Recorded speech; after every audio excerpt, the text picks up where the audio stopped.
So this is a philosophy video on mind, body and soul, life after death. I've never attempted it in 10 minutes before, but that's what we're going to aim for, so we better get going. So it's mind, body and soul, life after death. There are four key philosophers when looking at this particular unit. They are Plato, they are Aristotle, Dawkins and Descartes. We're of course going to kick off with Plato. We're going to do it in chronological order. So Plato was what we call a dualist. He believed that body and soul were separate, for very separate things. There are various analogies which he used to kind of illustrate his fundamental position. The first one is of course the cave analogy, where the cave obviously is a representation of the physical body. It's prone to decay, it's temporal, it's spatial as well. Whereas the world of the forms, of course, is very much like the soul. It is perfect, it's abstract, it is not matter, therefore prone to decay. It's not in a state of flux, just like the soul. He used other analogies to illustrate his position, and I've seen this model presented in various different ways. Most commonly associated with Plato is something called the charioteer analogy. So the charioteer, where you have a good horse, naughty horse essentially. The good horse represents the soul, and it is pursuing higher pleasures. And if we take heed of this particular element, if you will, of our being, we will escape the circle of life. I'm tempted to say samsara. Plato did not use that term, but you get what I mean in the sense that you will be liberated. Your soul will remain in the world of the forms post mortem.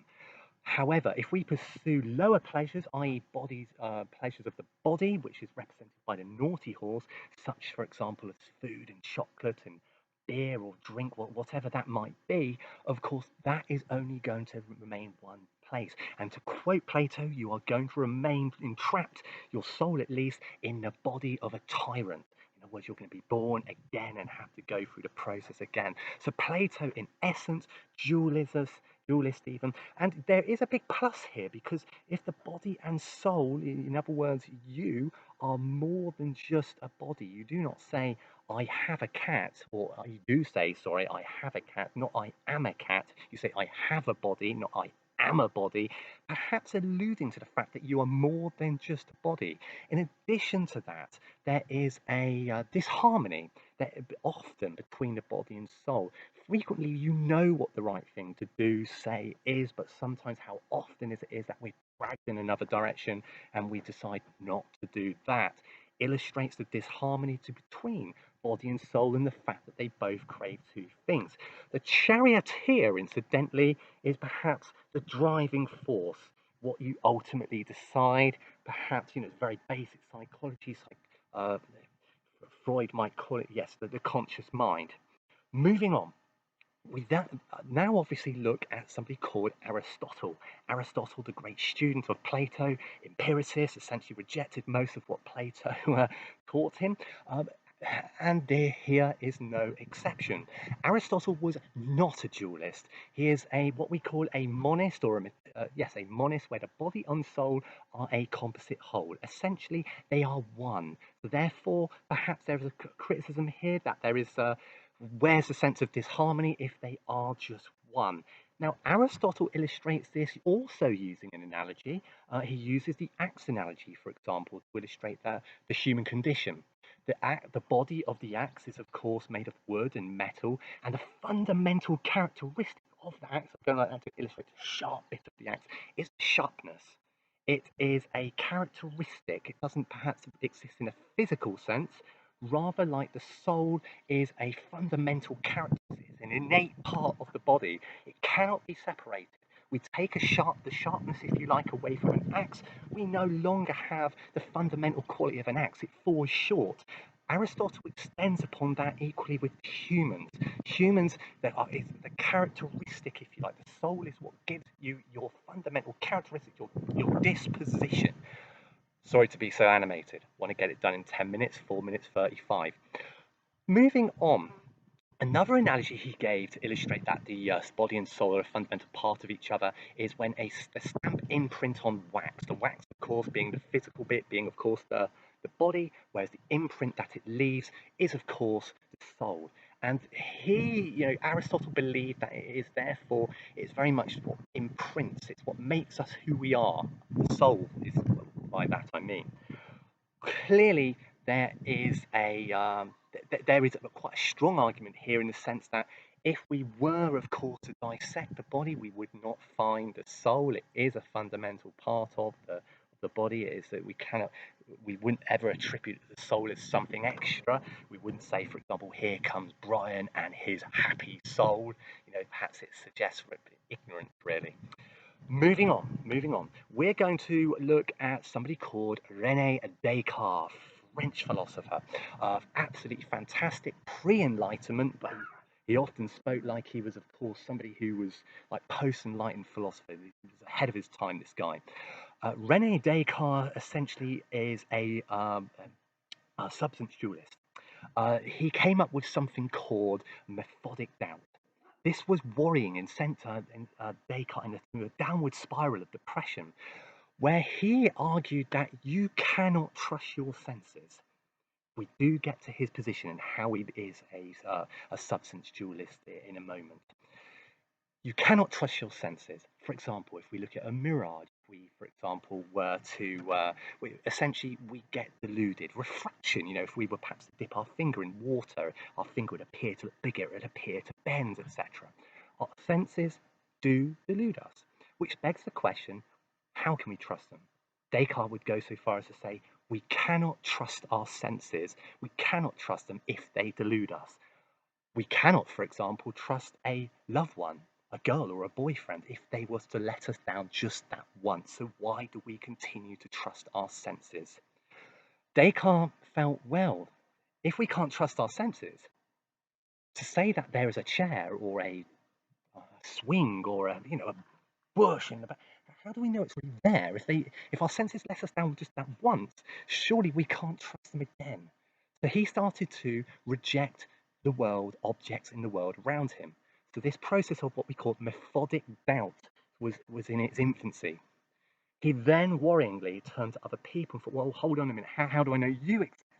Yes, I can see, touch, taste, etc. But our empirical senses let us down. We therefore cannot trust them. So he started to reject other people around him. He then, this is when say with this downward spiral into despair. How do I know that I exist? Clearly I don't. Now, there was a saving grace, and this was a Latin called cogito ergo sum, or je donc, or je suis donc. Can't remember the French. Damn, how annoying. Essentially, I think, therefore I am. The fact that we have the capacity to think indicates that our soul, our mind, our brain, if you will, it is different to our body. We can reject this on the basis of empiricism. We cannot reject our capacity to think. So at some level, we do exist. So Descartes was somebody who frequently used mind/brain, soul, all interchangeable words. Yes, that exists, but it exists as something very separate to our bodies. Consequently, he's a substance dualist. Problems. Descartes said that the soul exists in the pineal gland, and when we dissect the brain, it's not there. So, what's he talking about? Secondly, well, if you're Descartes, then this is where it gets a little bit questionable. Descartes' demon, we're actually deluded by some kind of intelligent demon. And I think this really does perhaps illustrate the fact, that he was writing pre-Enlightenment when perhaps things like that would have been a little bit more plausible. So there are a few problems with Descartes there in his substance dualist approach. What do you think? Finally, we look at somebody called a giant, really, in the modern age of philosophy, although not himself a philosopher, a biologist actually by the name of Richard Dawkins, absolute legend, and 21st century or 20th century. And he was what we call a biological materialist. That is to say that he rejected absolutely everything. But he rejected everything that we cannot see, touch, taste, etc. Anything abstract, Dawkins would reject. This means he, of course, rejects the soul. He talks about the fact that you can talk about the soul metaphorically, you cannot talk about it literally, however. And anyone who perhaps would talk about the soul in a literal sense, this actually perhaps illustrates the fact that they are ignorant, that they are stupid. You know, you can't therefore say that someone is a happy soul and mean it literally, but yes, you can use it metaphorically. To use the word soul is actually an evasion of truth. It actually tells us that we are ignorant, we know very little about the human condition, and we need to demythologize it. The human condition, by that he means. He's not, he would say that, unlike Aristotle, our soul does not dictate the type of person we are. It's genetics, it's DNA. In fact, we're on the fringes of actually proving that. So obviously, as a scientist, a biologist, Dawkins would be very much in know exactly what he was talking about there.